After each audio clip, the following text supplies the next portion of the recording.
Mis hijos me abandonaron por un iPhone, los encontré mendigos en la calle, y los ignoré sin piedad. Nunca en mi vida imaginé que la frase mis hijos me abandonaron se convertiría en mi propia realidad. Lo había oído en películas, en alguna que otra telenovela, pero siempre me pareció algo tan extremo, tan sacado de quicio, que no cabía en mi universo. Yo, que me había desvivido por ellos. Yo, que había sacrificado sueños y hasta mi propia juventud para que no les faltara de nada. Y no fue por una discusión, una herencia o una ideología profunda. No. Fue por un maldito iPhone. Sí, un teléfono. Ese pequeño rectángulo de metal y cristal valió más que todos los años de amor, esfuerzo y dedicación que les di. Recuerdo el día como si fuera ayer. La discusión había escalado durante semanas, meses, la verdad. Sofía y Marcos, mis dos tesoros, mis dos razones para levantarme cada día, habían llegado a un punto de no retorno. Llevaban un tiempo insoportables, con esa actitud de que el mundo les debía todo, y yo, su madre, más. Siempre pidiendo, siempre exigiendo. Un capricho tras otro. Yo, que venía de una familia humilde, siempre intenté darles lo que yo no tuve, pero sin caer en la opulencia. Les inculqué valores, les enseñé a ser agradecidos, a valorar el esfuerzo. Oh, eso creía. Pero llegó la moda de los iPhones. Y no un iPhone cualquiera, no. Tenía que ser el modelo más nuevo, el más caro, el que salía en todos los anuncios con esa manzana mordida brillante. Ellos, con 18 y 19 años respectivamente, creían que su vida se acabaría si no lo tenían. Marcos, el mayor, un día llegó de la universidad con una pataleta de niño chico: mamá, todos mis amigos lo tienen. ¿Qué es que hago el ridículo con mi Android? Parezco un pordiosero. Y Sofía, mi dulce Sofía, que se había convertido en una adolescente de ojos en blanco y suspiros dramáticos: es que no me entiendes. Es importante para encajar, para las fotos, para todo. ¿No quieres que sea feliz? Ahí fue cuando la paciencia empezó a escasear. Yo trabajaba en una oficina, sacando adelante los gastos de la casa, la universidad de ellos, y mis propios sueños que había puesto en pausa. No era rica. Llegaba a fin de mes, sí, pero con apreturas. Un iPhone de última generación, y dos además, era un lujo que no podíamos permitirnos. No en ese momento, al menos. Intenté explicárselo. Con calma, con argumentos, con ejemplos de cómo funcionaba la economía doméstica. Les hablé de prioridades, de que estábamos ahorrando para el coche de Marcos, para el viaje de fin de carrera de Sofía. Pero ellos no escuchaban. Sus cerebros estaban programados para la satisfacción inmediata, para el brillo de la pantalla. La tensión se convirtió en un nudo constante en mi estómago. Cada comida era un campo de batalla. Cada conversación terminaba en reproches. Marcos dejó de hablarme directamente y Sofía se encerraba en su habitación con música a todo volumen. Yo era la villana, la que no quería su felicidad, la que los avergonzaba. Me sentía agotada, triste, pero firme. No iba a ceder a un capricho tan grande y sin sentido. Un martes por la noche, después de cenar en un silencio sepulcral, Marcos se levantó de golpe, tirando la silla hacia atrás con estrépito. Sus ojos me miraron con una frialdad que nunca antes había visto. Ya está, mamá. Esto es inaguantable. No podemos vivir así, sentenció. Sofía, a su lado, asintió con la cabeza, sus brazos cruzados y una expresión de desafío en su rostro. O nos compras los iPhones o nos vamos. No podemos vivir en esta miseria. Miseria. La palabra resonó en mis oídos como una bofetada. ¿Miseria? Esto, la casa que había construido con tanto esfuerzo, la comida en la mesa, la educación que les daba, ¿era miseria para ellos? Mi corazón se encogió, pero mi orgullo, y sobre todo mi dignidad, se alzaron. ¿Estáis hablando en serio?, pregunté, la voz temblándome a pesar de mis esfuerzos por mantenerme serena. ¿Os habéis vuelto locos y creéis que voy a ceder a ese chantaje? No es chantaje, mamá. Es una elección, dijo Sofía, con una madurez que no le vi usar para sus estudios. Nos merecemos lo mejor. Y si tú no puedes dárnoslo, pues buscaremos a alguien que sí. No supe qué decir. Me quedé helada. Las palabras se me atascaron en la garganta. La incredulidad se mezclaba con una punzada de dolor tan aguda que me hizo doblar por dentro. ¿Iban a abandonarme, a su propia madre, por un teléfono? ¿Por el estatus? Bien, logré decir, con la voz apenas un susurro. Si eso es lo que queréis, adelante. Pero no volváis pidiendo. Mi puerta estará cerrada. Las palabras salieron de mi boca con una dureza que me sorprendió a mí misma, pero también con una extraña sensación de liberación. Quizás era el shock. Ellos me miraron, como si esperaran que me retractara, que corriera detrás de ellos con mi tarjeta de crédito. Pero no lo hice. Recogieron un par de mochilas que ya tenían preparadas, supongo, y salieron por la puerta. Sin despedirse. Sin mirar atrás. Mi casa, antes llena de risas, discusiones y el constante ajetreo de dos adolescentes, se convirtió en un eco de silencio. Al principio, la desolación me invadió por completo. Cada rincón me recordaba a ellos. Su cama vacía, su taza de café en la encimera, el perfume que usaba Sofía que aún flotaba en el aire. Lloré. Lloré hasta que no me quedaron lágrimas, hasta que mis ojos se hincharon y mi cabeza me dolía. Me sentía una inútil, una madre fracasada. Pensaba, ¿qué hice mal? ¿Por qué mis hijos, a quienes di todo, me despreciaron de esta manera? Los primeros días fueron un infierno personal. No comía, apenas dormía. El teléfono se convirtió en mi tortura. Esperaba una llamada, un mensaje, una señal de que se habían arrepentido. Pero no llegó nada. El silencio era ensordecedor. Empecé a obsesionarme con la idea de que les había pasado algo. ¿Y si estaban en peligro? ¿Y si alguien se aprovechaba de ellos? Pero luego recordaba sus últimas palabras, esa frialdad en sus ojos, y un muro de rabia y decepción se alzaba en mi pecho. Pasaron las semanas, luego los meses. Mis amigos y algunos familiares se enteraron de la situación.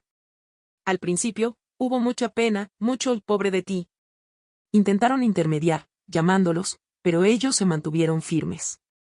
Decían que yo era una madre anticuada, que no entendía las necesidades de la juventud. Algunos me aconsejaron perdonarlos, ir a buscarlos. Son tus hijos, decían. Pero yo no daba crédito. ¿Perdonarlos por qué? ¿Por herirme de esa manera por un capricho materialista? ¿Por hacer una elección tan cruel? No, no podía. Tenía que protegerme a mí misma. Poco a poco, con el apoyo de una psicóloga que me ayudó a procesar el abandono y la traición, empecé a reconstruirme. Primero, dejé de mirar sus redes sociales, donde se mostraban felices, con sus nuevos hipones, en fiestas y viajes. ¿De dónde sacaban el dinero? Nunca lo supe con certeza, pero me imaginaba que de trabajos temporales mal pagados o, peor aún, de algún familiar que los había acogido y se creía el salvador. Esa era la verdad más dolorosa de todas, que, aunque no me lo dijeran, sabía que se habían ido a vivir con su tía, mi hermana. Ella, siempre queriendo ser la buena, la que solucionaba todo, los había acogido sin preguntar, sin mediar, sin importarle el daño que me hacían a mí. Me dolía que mi propia hermana no me defendiera, que no les hiciera ver lo grave de su acción. Esa traición en cadena me endureció.